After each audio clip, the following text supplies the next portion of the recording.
بسم اللہ الرحمن الرحیم۔ محترم سامعین السلام علیکم۔ اسلام اور سائنس کے حوالے سے ایک اور لیکچر میں حاضر خدمت ہوں۔ آپ جانتے ہیں کہ جس طرح سے اللہ تبارک و تعالیٰ کی ذات بے مثال ہے، اسی طرح سے اللہ تعالیٰ نے اس کائنات کو بھی بے مثال بنایا ہے۔ سائنس یا انسان چاہے لاکھ کوششیں کر لیں، اس کائنات جیسی دوسری کائنات تو کجا وہ ایک ذرہ بھی بنانے کا اختیار نہیں رکھتی۔ اللہ کی بے شمار نشانیاں اس کائنات میں جا بجا پھیلی ہوئی ہیں۔ کھلتے ہوئے پھول اللہ کی نشانیاں ہیں، ان پھولوں کے رنگ اللہ کی نشانیاں ہیں، ان پھولوں میں بسی ہوئی خوشبو اللہ کی نشانی ہے۔ اسی طرح سے سمندر کا پانی اللہ کی نشانی ہے، برستے ہوئے بادل اللہ کی نشانی ہیں۔ ہمارے آس پاس جو پہاڑ زمین پہ جمے ہوئے ہیں وہ اللہ کی نشانی ہیں، اور آسمان پر چمکتے ہوئے ستارے اللہ کی نشانی ہیں۔ اور انہی ستاروں میں سے دو بڑی نشانیاں ایک سورج اور چاند ہیں۔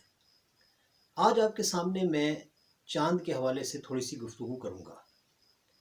جیسا کہ آپ جانتے ہیں کہ چاند کو قرآن نے اپنی نشانی قرار دیا کہ ہم چاند کی طرف جب دیکھتے ہیں تو ہمیں حیرت انگیز انکشاف ہوتا ہے کہ رات جیسے ہی آتی ہے تو یہ بعض اوقات یہ چاند چاروں طرف چھپا ہوا ہوتا ہے، پھر ایک تیر کی مانند نظر آتا ہے، اور بڑھتے بڑھتے جو ہے 14ویں کی رات میں پورے کی پورے آسمان پہ ایک خوبصورت نظارہ پیش کر دیتا ہے۔ دوسری طرف اللہ نے سورج کو بھی اپنی نشانی قرار دیا۔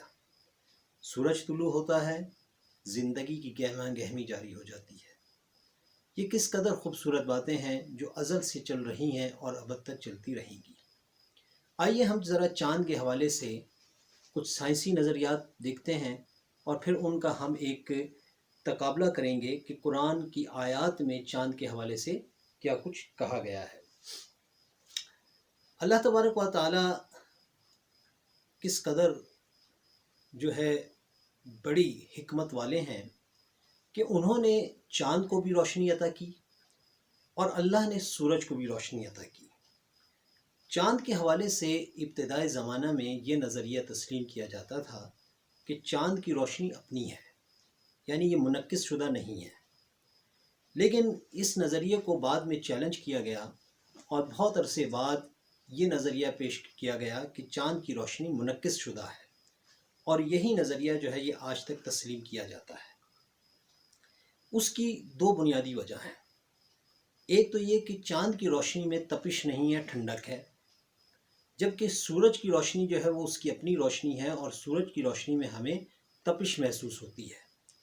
چاند، پورا چاند آسمان پہ کھلا ہوا ہو، اس کی روشنی میں آپ بیٹھیں تو آپ کو ایک آسودگی اور تازگی محسوس ہوگی۔ دوسری طرف اگر سورج آب و تاب سے چمک رہا ہو تو اس کی روشنی، جسے ہم دھوپ کہتے ہیں، گرمیوں کے موسم میں وہ آپ کو جلا دیتی ہے، کیونکہ اس کی وجہ یہ ہے کہ اس کی روشنی میں حرارت ہے، تپش ہے۔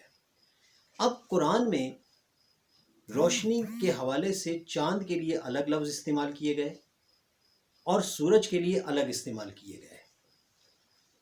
قرآن نے چاند کو شمس کہا، اسی طرح سے قرآن نے سورج کو شمس کہا، قرآن نے سورج کو وہاج کہا، اور قرآن نے سورج کو سراج کہا۔ یعنی قرآن کے مطابق سورج کے 3 نام سامنے آئے: شمس، سراج اور وہاج۔ جبکہ قرآن کے مطابق چاند کے لیے 2 لفظ سامنے استعمال ہوئے، ایک منیر اور ایک قمر۔ اب ہم ان 5 لفظوں کا جب عربی زبان کی مستند ترین لغت المنجد کے مطابق اس کے معنی دیکھتے ہیں تو شمس، سراج اور وہاج، یہ تینوں لفظ کے لیے استعمال ہوا ہے کہ ایسی روشنی کو کہا جاتا ہے کہ جن کی روشنی اپنی ہو اور اس میں حرارت ہو۔ جبکہ آپ کو حیرت ہوگی یہ جان کر کہ اس لغت کے مطابق منیر اور قمر ایسی روشنی کو کہا جاتا ہے جو اپنی نہ ہو بلکہ کسی اور روشنی کا ریفلیکٹڈ ہو۔ اور اس روشنی میں حرارت نہیں ہوگی بلکہ ٹھنڈک محسوس ہوگی۔ اب آپ دیکھیے ایک بات تو یہاں واضح ہو گئی کہ اللہ تبارک و تعالیٰ کو پتہ تھا کہ سورج کی روشنی اپنی ہوگی اور چاند کی روشنی منعکس شدہ ہوگی۔ سورج کی روشنی میں تپش اور حرارت ہوگی، چاند کی روشنی ٹھنڈک اور تازگی اور آسودگی دینے والی ہوگی۔ اس حوالے سے اب ذرا چند قرآنی آیات بھی سماعت فرما لیجیے۔ سورہ نوح میں اللہ تعالیٰ ارشاد فرماتے ہیں آیت نمبر 15 سے 16 میں، اور اللہ نے چاند کو نور یعنی صرف روشنی والا اور سورج کو چراغ کی مانند روشنی دینے والا بنایا۔ اب دیکھیے یہاں چاند کو صرف نور کہا گیا، روشنی دینے والا، اور سورج کے لیے لفظ استعمال ہوا وہاج یعنی کہ چراغ۔ اب اس میں روشنی بھی ہے اور حرارت بھی ہے۔ یہ جدید سائنسی نظریات کے عین مطابق ہے یہ آیت۔ اسی طرح سے اللہ تبارک و تعالیٰ سورہ یونس میں ارشاد فرماتے ہیں آیت نمبر 10 میں، وہ اللہ تعالیٰ ایسا ہے جس نے آفتاب کو گرم روشنی والا اور چاند کو ٹھنڈی روشنی والا بنایا۔ یہ وہ باتیں ہیں جو 1400 سال سے تسلیم کی جا رہی ہیں اور انشاءاللہ آئندہ کی جاتی رہیں گی۔ محترم سامعین، آپ نے یہ لیکچر بڑی توجہ سے سماعت کیا۔